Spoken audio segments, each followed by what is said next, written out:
Today we're doing our St. Patrick's Day feast, and that's going to have lamb, squash, and some red potatoes. All three are going to need to go into plastic bags. So that's the first thing you want to get out. For your prep, you're going to need a sharp knife and a cutting board. You're also going to need a spatula, some tongs. I have a paper plate out because they're going to be marinated, and I like to have something that has the little ridge right there. That way, if the bag leaks, it doesn't go everywhere and make a mess in your kitchen. For the gravy, you're going to need a pan so that you can saute the mushrooms and add the gravy to heat it up. You'll also need a can opener to get the gravy out of the can, obviously. And I'm using an air fryer, so if you're doing that too, get your air fryer basket and a piece of parchment. If you don't have an air fryer or just prefer the oven, then all you need is your oven tray and some aluminum foil. It'll do the same thing. Okay, so let's get to the ingredients. Hey all, top of the morning to you and happy St. Patrick's Day. Okay, I'll stop the accent. Couldn't resist. So this is our St. Patrick's Day meal. Now I know most people are thinking corned beef. You do corned beef, but that's actually not traditionally an actual Irish dish. It's an Irish immigrant dish. If you're interested, it's kind of cool.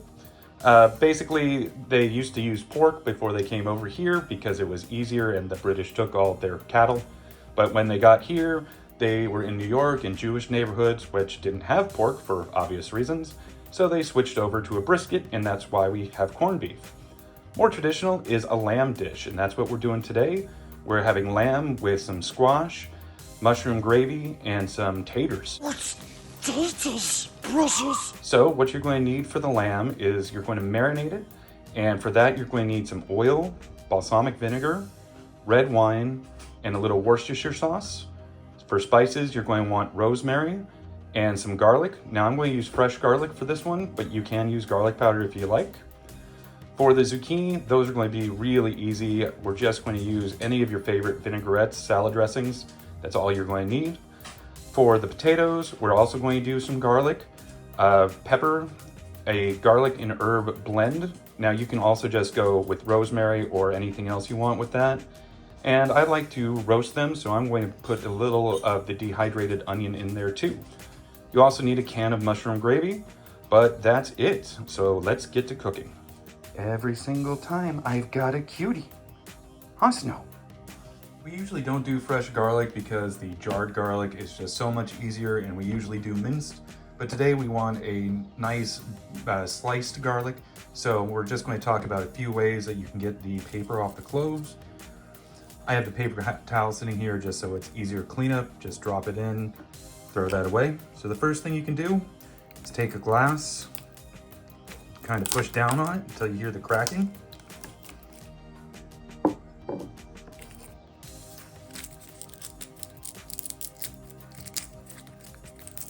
Then you can pull the paper away fairly easily.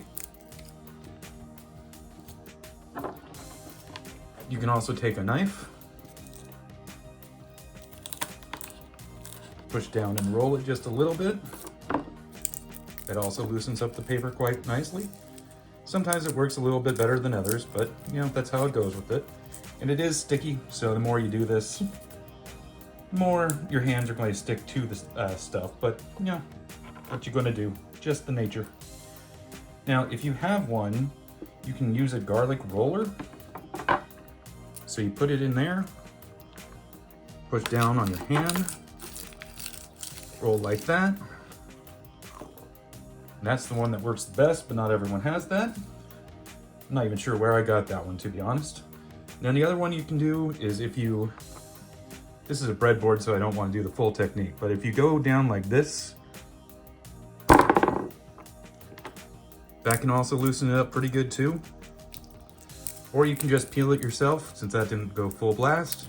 Just gonna work it back and forth until you can get the paper to come off. Okay, now that we have the paper off these, we're going to slice them up. So first thing is you want to take the little end bits off because those are very hard. Toss them on our paper towel. Then, like I said, we're slicing them today. Kind of a rustic cut. You don't have to be too small. Just like that. If you wanted to go minced, You can go this way, but I'll show you another technique in a second. So we're just going to go ahead and cut through all of these and move on to the next step. While I was getting the rest of them prepared, I came across one like this. You're going to have that happen every now and then. It's fine, you just cut it off. And you're good to go.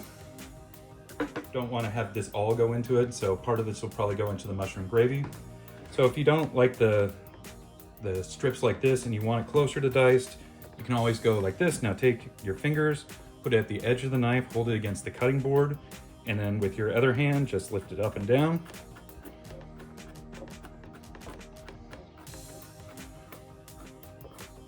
Still a rough cut, but you get smaller pieces. So just whatever desired size you want, just work on it until you get there. Now it's time for the marinade. So the first thing we're going to do is put a little olive oil in. This is mostly just so it doesn't stick when we cook it later. So you don't need too much. Then we're going to add the red wine. Now this is the predominant flavor in this marinade. So put a decent amount in there. Then we're going to add a bit of balsamic vinegar.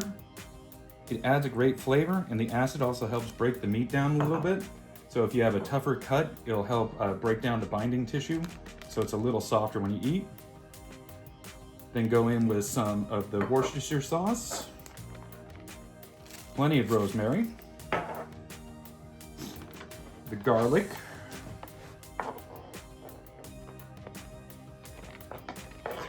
and then you're just going to shake it up and set it aside for about an hour.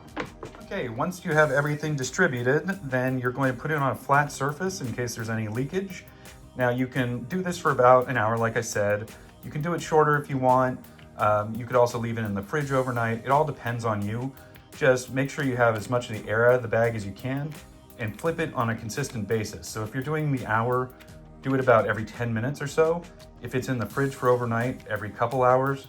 You just want to make sure that the marinade gets evenly distributed on all sides of it. So we're going to let that sit, and I'm going to start on the zucchinis. Now we're going to go ahead and make the squash. So, like always, chop off the ends. Oh, we got one doing a runner. This has a little bit of a weird spot, so if you have any of those, you can just scrape it off. And then on this one, we're going to make spears. So, you're going to lay it down. Just cut it down the middle. And then into thirds. So you can see they're pretty even. Do that again. You can also go this way. And if you do these on the barbecue, it's better to go with a little bit bigger than that because they can slip through. But also remember, if your grates on the barbecue are like this, don't be an idiot like me and try putting it like that. No, you put it like that. So now we're just going to marinate them. So all you have to do is throw them into the bag and throw in some of your vinaigrette and then let those sit around for a while. That can be as short as 10 minutes if you want, just allowing the flavors to get in there. I want the mushrooms to really stand out in the gravy, so we're not going to do much with them today. And you can see some of them are already small in the first place, so we're going to leave those as is. And then with the bigger ones, just going to chop them in half. Now, if you want them smaller, you can obviously slice them like we've done before, or you can go quarters if you want somewhere in between, but that's really up to you. And you can or cannot take off the stems depending on what you want to do.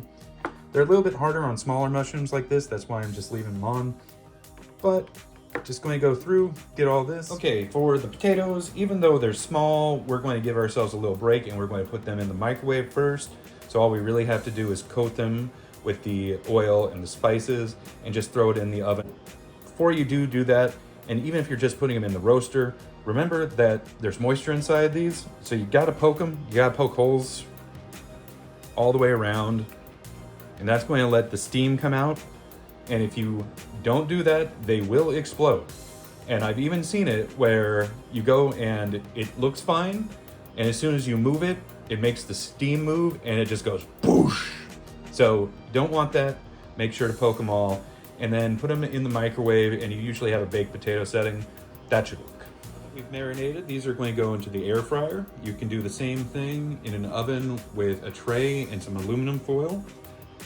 So you're going to line it and then give it a little spritz of oil, not too much because we have oil in both of the marinades anyway. This just double checks to make sure that you don't have any stickage. And then I'm using the same tongs so I don't have to wash right away. I'm doing the squash first. Now you could also do these in a pan if you wanted, or on the barbecue. Since I have the air roaster fryer thing going anyway, I figured why not. I will keep a couple of these aside to show you how you can do it on the pan. So we're just going to lay these out.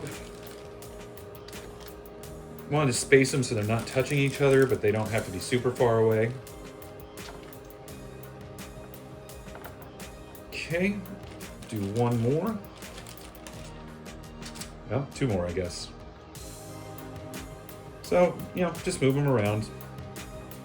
All right, now that we've done that, we're going to take out the lamb. Now we've been flipping that. It's been over an hour actually, because a couple of kitchen issues came up. So that's gone into the fridge for a while. So it's definitely going to drip. So you're going to go over.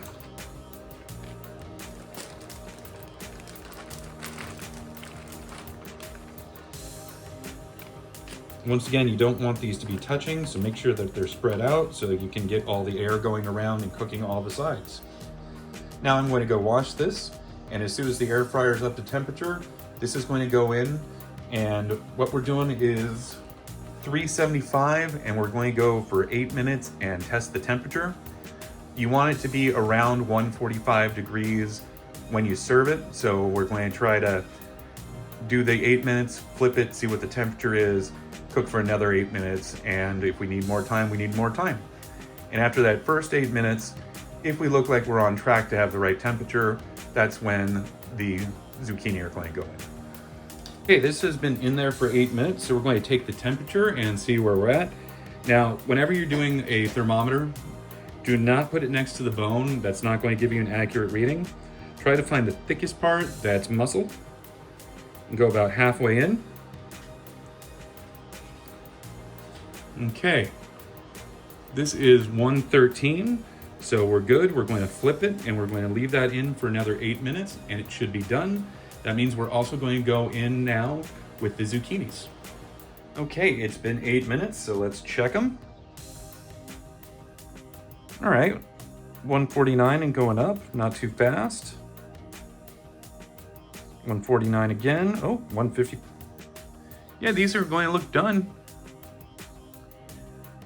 So, all you have to do with these now is let them rest for about 5 minutes. You can cover them with tin foil if you want. And I like my zucchini a little crispy, so I'm just going to throw that on the broil for about 30 seconds to a minute, flip them, do it again. Cooking squash in a pan is pretty easy. You just put it to medium high heat, throw them in there, about 2 minutes aside or until they start getting some color on them. These have already been going for about 2 minutes.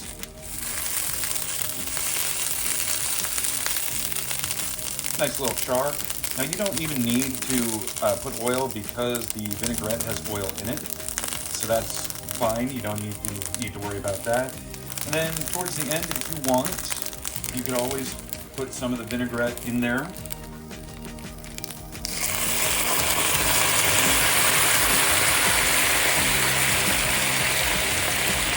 Oh, isn't that a great sound? The potatoes are out of the microwave, so you're going to put them in the bag.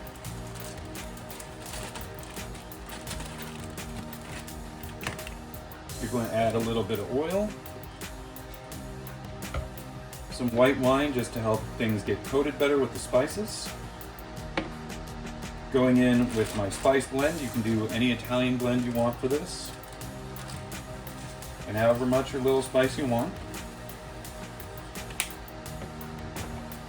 Now going in with the rosemary.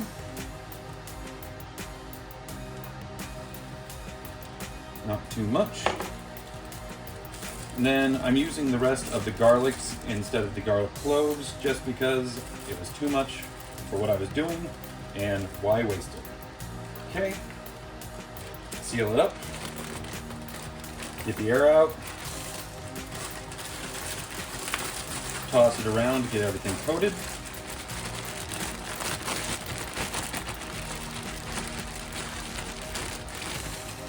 Now that everything's nice and coated on there, we're going to put it onto our air fryer pan.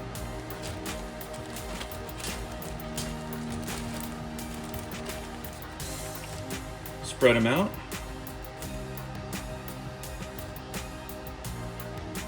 And then these are going to go into the air fryer for 3 minutes. All right, these are pretty close to done. I want them to be a little bit more roasted, so we're going to do a broil, but this one only 30 seconds because they are already cooked.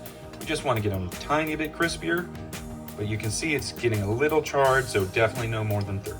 These are done. If you do want them crispier, you can broil them a little bit longer, but as you can see, the garlic's starting to go, and you don't want burnt garlic. I'm going to start with the mushroom gravy, so for that, we're going to put a little olive oil into the hot pan here. I have it on medium-high heat, but I'm going to lower that in a few once I get the mushrooms in. Going in now.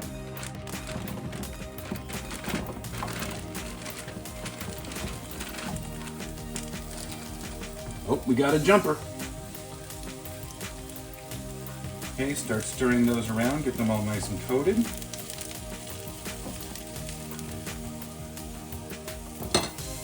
Then we're just going to do a splish of Worcestershire.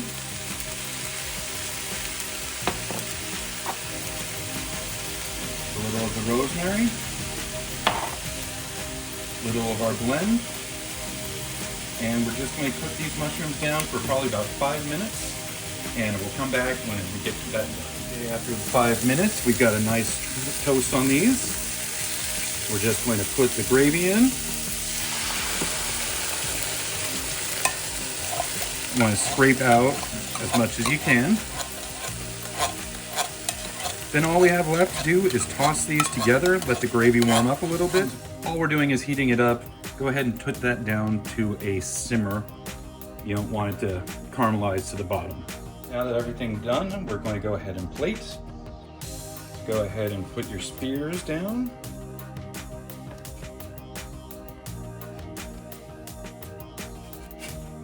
And then your potatoes. I'd put the potatoes closer to your meat that way. Get garlic on there too. That way you can get some of the gravy on that. Now a spoon might be the better way of going with this, but I'm not the smartest. Just get some of that good gravy on there. It splashes off onto the potatoes. Who cares? All right, there you go. That is our St. Patrick's Day feast.